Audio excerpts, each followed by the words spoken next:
15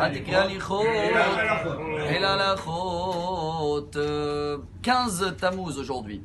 On va parler de la Iloula de Rabbi Haim Ben Attar, alav Shalom, décédé 1743, il y a 276 ans en arrière, qui était la même génération du Baal Shem Tov. Baal Shem Tov, c'était la Chassidoute en Ukraine, et Rabbi Haim Ben Attar, quand il est décédé, c'était à la fin de Shabbat. Le Baal Shem Tov était de l'autre côté du monde, en plein Souda Shlishit, et il a dit à ses élèves, Kaba Ner HaMaharavi, la bougie de l'ouest du peuple d'Israël, elle s'est éteinte.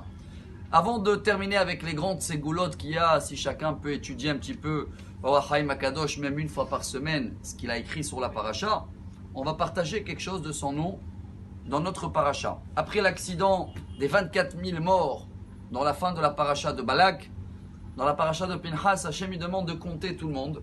Et au milieu, il y a le compte de la tribu Yehuda. Ovnei Yehuda, Aer Veonan, Vayamot Aer Veonan. Et les enfants de Yehuda, Orach Chaim HaKadosh explique, Yehuda, c'est les juifs, Yehudi. Les enfants de Yehuda, il avait deux, Vayamot, ils ont été éliminés. Aer et Onan, c'est qui les deux? C'est les deux temples qu'ils ont été éliminés parce qu'on a fait le mal. Et les deux, ils ont fait des péchés à l'époque. Ils ne voulaient pas que leur femme vieillit, donc il y a eu manque de tsniout et perte de semences, etc. Mais le Orach Chaim HaKadosh, il dit, il y a le troisième qui arrive, Shelah.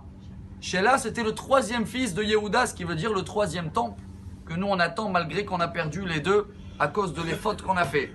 Shelah, ceux-là qui aiment les initiales, c'est en hébreu, Shenivke lefi ha'avar.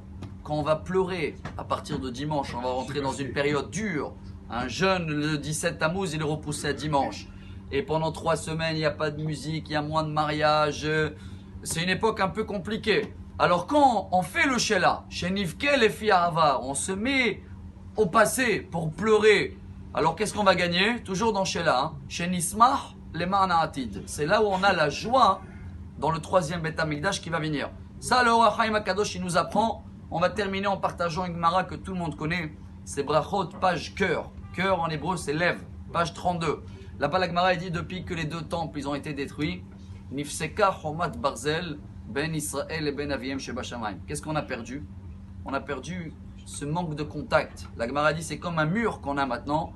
On peut dialoguer avec Dieu, on prie tous les jours, on le demande, mais on n'a pas forcément le retour que nous on souhaite d'avoir tout le temps. En tous les cas, on ne le voit pas. Alors si on va bien prier, on va bien comprendre ce qu'il dit l'Orach Chaim HaKadosh, on va bien essayer de prendre ces 3 semaines avec toutes les règles, qu'on ne va pas les partager tout de suite, parce qu'on souhaite qu'ils seront annulés. Mais à partir de dimanche, chacun qui peut et qui doit jeûner, alors bon jeûne, et comme ça, Bezrat Hashem, très vite, ces 3 semaines, Misrot Orach Chaim HaKadosh, et on termine avec les ségoulottes qu'on a dit. J'ai lu et vous connaissez aussi beaucoup d'histoires. Chacun qui avait des soucis très grands, où même les médecins, ils peuvent rien faire. Des couples qui n'avaient pas des enfants plus que 10 ans, des grands problèmes de santé. Étudier un petit peu le commentaire de Orach Chaim sur la Torah minimum une fois par semaine. Ça existe même en français. Et comme ça, Bezrat Hashem, Orach Chaim, il va nous donner la lumière de la vie. Excellente journée. Amar Rabbi Elazar, Amar Rabbi Hanina.